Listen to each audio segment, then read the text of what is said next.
Mulanya laju proyek dapat dikendalikan, tapi seringkali truk-truk terjebak. Dan karena keadaannya berawa, truk-truk tadi tak dapat berputar akibat tanah sekitarnya sangat labil. Masalah ini dapat diatasi dengan dipasangnya sebuah papan tumpuan yang bisa dipindah-pindahkan. Sehingga ketika pembangunan jalan bergerak maju, papan tersebut diangkat dan digeser ke posisinya yang baru.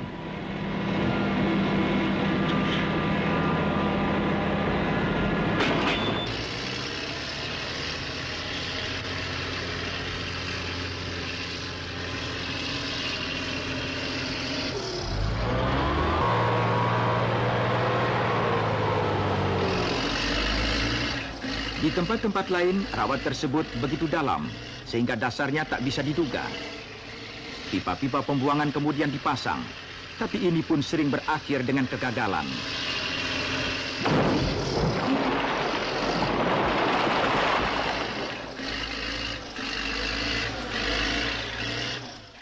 Berjam-jam waktu habis untuk mengerjakan bagian ini, yang akhirnya ternyata hilang tenggelam entah kemana.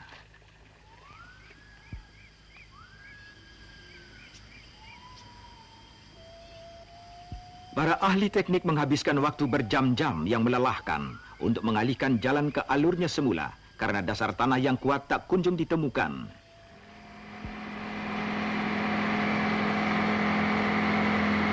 Dengan keadaan yang makin memburuk, dipakailah kran terapung dan selokan-selokan digali di kedua sisi jalan.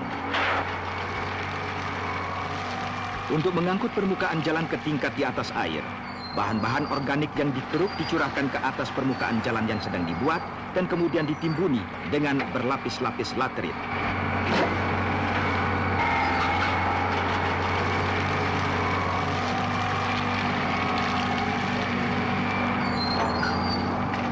Sungguh suatu pekerjaan yang melelahkan. Tapi lagi-lagi teknologi, kreativitas, dan kerja keras menawarkan jawabannya. Setelah lapisan dasar di atas permukaan rawa dinaikkan, sebuah bahan penstabil jalan digelarkan. Sejenis bahan serat tahan lama, tidak susut dan tidak membusuk terbuat dari polyester. Fungsinya adalah untuk memisahkan jalan dengan lapisan-lapisan basah yang ada di bawahnya, membantu mempercepat perembesan air dan menyebar beban laterit.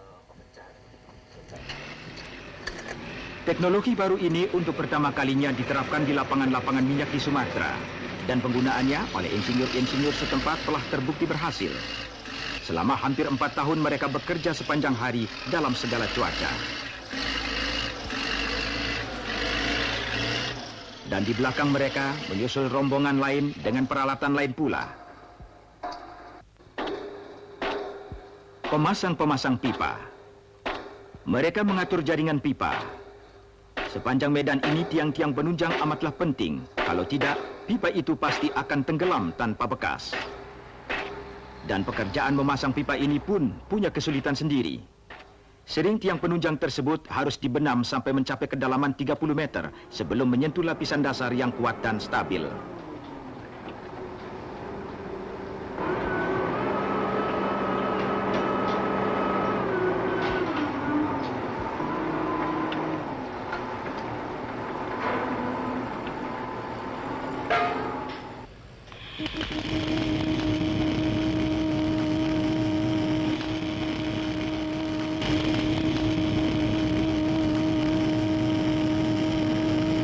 Sekitar 30 sambungan pipa dilas setiap hari dan semuanya diperiksa dan diuji. Setiap sambungan disinar X dan dipelajari untuk memastikan apakah sambungannya cukup kukuh. Ini kurang ininya. Ukurannya berapa?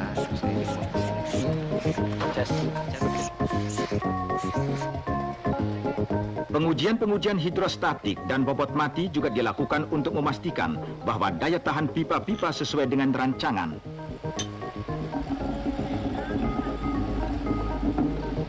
Tak ada kebocoran. Kesemua 7.000 sambungan las terbukti sempurna. Berkat keterampilan dan kehati-hatian kerabat kerja pengelasan dan pemasangan pipa.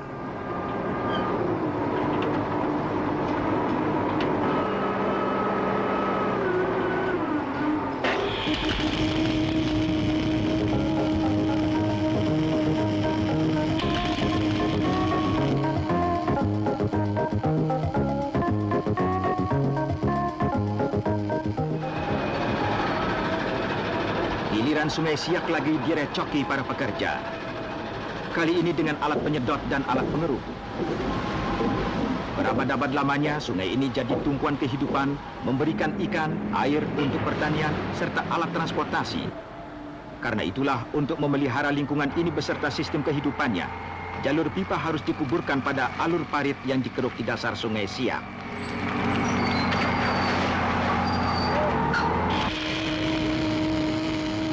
Untuk mengangkut pipa, sebuah hidung penarik dipasang pada kepala pipa.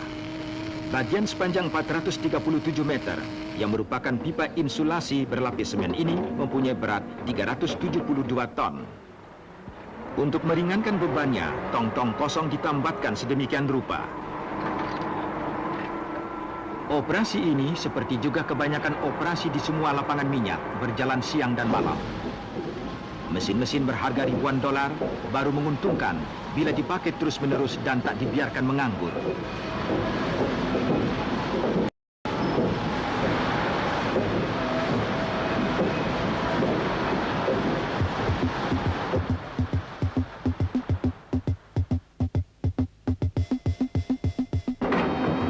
Pekerjaan terakhir menggali selokan dan dalam 1,5 jam pekerjaan menarik pipa dimulai.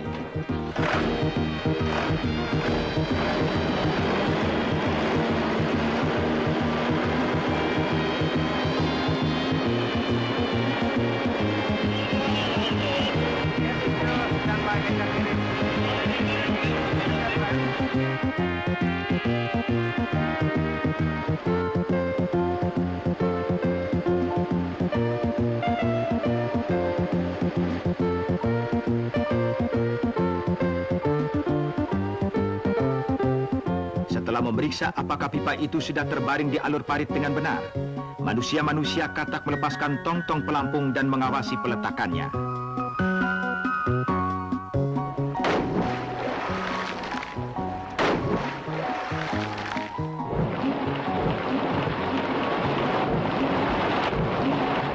Bagian ini akan disambungkan ke pipa utama yang sekarang terlihat membentang di kejauhan. Kebanyakan dari pipa-pipa ini sudah diinsulasi terhadap suhu tinggi. Bukan untuk mengenyahkan panas matahari tropis, tapi untuk menahan agar suhu pipa dan minyak tetap tinggi. Percobaan-percobaan membuktikan bahwa titik cair minyak dari lapangan Zamrud cukup tinggi, dan untuk membantu alirannya, pipa utama harus dipanaskan. Ini adalah tugas kabel listrik pemanas yang dipasang sepanjang pipa. Ini adalah sistem pelacak arus listrik permukaan atau sistem skin electric current tracing yang seperti bahan penstabil jalan juga merupakan penemuan baru. Sebetulnya sistem ini akan menjadi sistem terpanjang di dunia yang terpasang di atas jalur pipa minyak berbalut penyekat. Tak heran bahwa benda ini mengundang kekaguman dari banyak pengunjung. Bapak Harun Al-Rashid, Presiden dan Ketua Dewan Direksi secara berkala melakukan inspeksi dan memonitor kemajuan jalannya pekerjaan.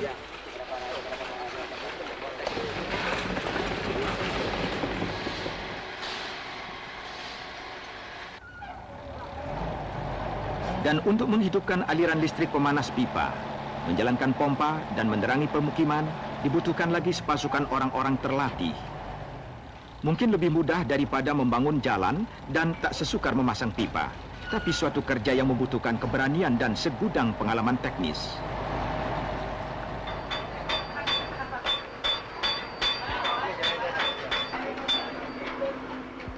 Ketika pipa-pipa telah terkubur di dasar Sungai Siak, kabel-kabel listrik pun direntang 30 meter di atas permukaan air pasang untuk memberikan ruang gerak yang cukup bagi kapal-kapal yang melintasi daerah ini.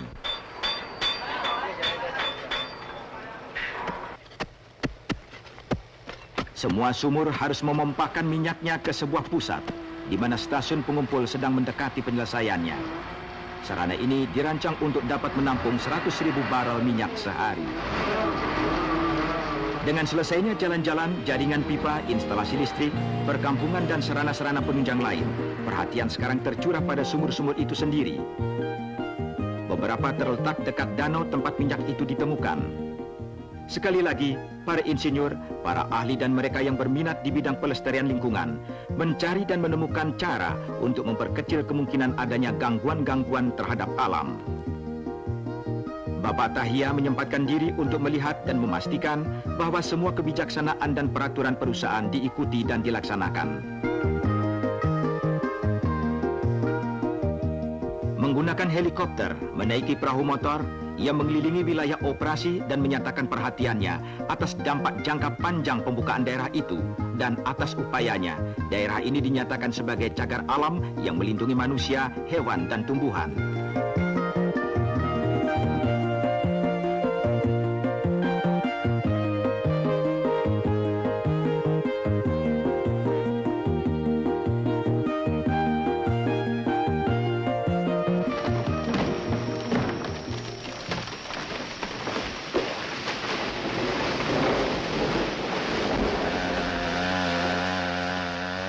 Seperti di daerah-daerah lain pun, pepohonan sedikit mungkin ditebang.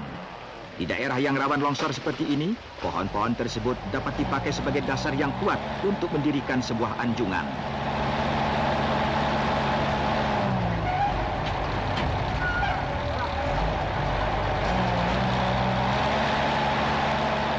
Peralatan pemboran tak banyak berubah selama bertahun-tahun, dan para pembor telah hafal apa yang harus dilakukannya dan kapan.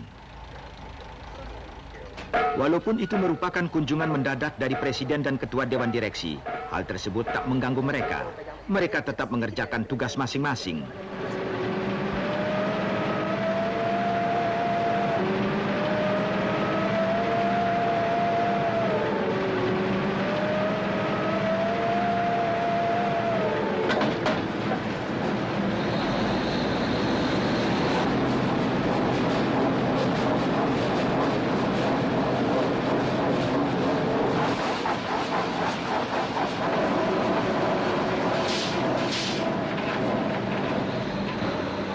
Dari 37 sumur yang dibor, beberapa di antaranya mempunyai kedalaman lebih dari 1.000 meter. Setiap sumur memerlukan waktu pemboran yang lama, dan itu hanya merupakan sebagian pekerjaan. Tak ada yang bisa dicapai dalam waktu semalam. Jalan-jalan, jaringan pipa, dan alur listrik, seluruh lapangan telah menyita bakat dan keringat banyak orang.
Tahun telah berlalu dan kini proyek ini telah mendekati penyelesaiannya. Pipa terakhir telah dilas, sistem perlistrikan sudah terpasang, sumur-sumur telah dihubungkan, stasiun pengumpul telah siap untuk diisi. Kini sedang menunggu barel pertama mengalir. Dan pada kepala sumur, pejabat-pejabat pemerintah serta wakil-wakil dari dunia perminyakan berkumpul untuk menyaksikan penekanan tombol pertama dari pompa minyak yang akan mengalirkan barel minyak pertama.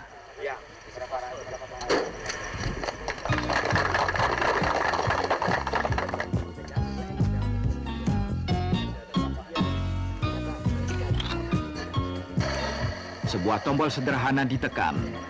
Suatu kerja yang telah memakan waktu hampir 6 tahun dan menelan 90 juta dolar. Sesuatu yang mustahil telah menjadi kenyataan. Jadi sang minyak yang telah tidur berabad-abad lamanya di dasar bumi mulai merambah naik. Dari sebuah sumur melalui pipa berukuran 6 inci dengan minyak yang berasal dari sumur lainnya ke pipa 16 inci.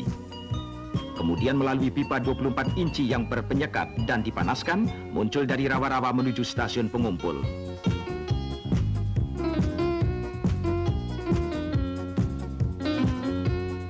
Di Di sini, curahannya diukur sebelum memasuki sebuah jalur pipa 36 inci untuk meneruskan perjalanannya yang panjang. Terus ke stasiun pusat pemompa, terus ke tangki pengapalan dan ke pelabuhan Dumai. Di sana diangkut untuk disalurkan ke pabrik-pabrik, stasiun pembangkit tenaga dan rumah-rumah, memberikan cahaya, panas, dan energi bagi orang-orang yang mungkin tak pernah mendengar tentang rimba belantara tropis di Sumatera dan tak pernah peduli akan perjuangan merambah rawa-rawa atau menyaksikan hutan belantara yang menjadi saksi bagaimana manusia datang dan menimba minyak.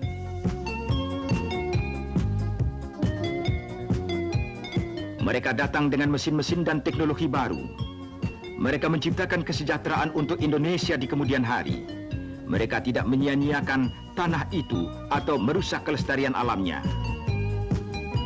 Manusia abad ke-20 datang, mengendalikan pembangunan dan menghargai sistem kehidupan.